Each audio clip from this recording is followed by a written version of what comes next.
I'm Debbie Peveril, and you're listening to the weekly tip from basicportgovernance.ca.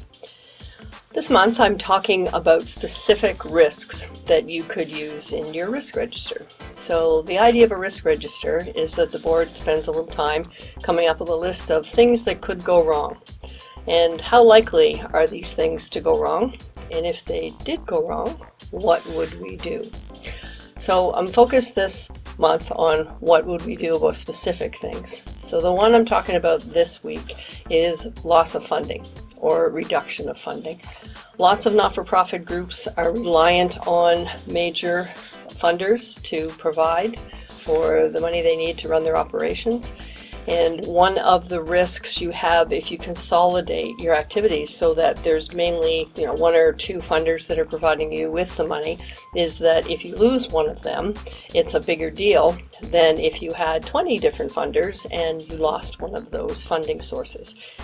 Things you can do to mitigate this risk, besides making sure you have a number of different funders, would be to have a fund, usually called a contingency fund, that has in it enough money to run the operations for a year.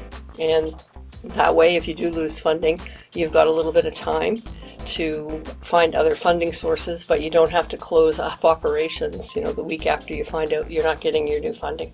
So this is one of the risks that the board should spend a few minutes thinking about. What if we lost this funding? What would we do? And then, if it does happen, you're ready.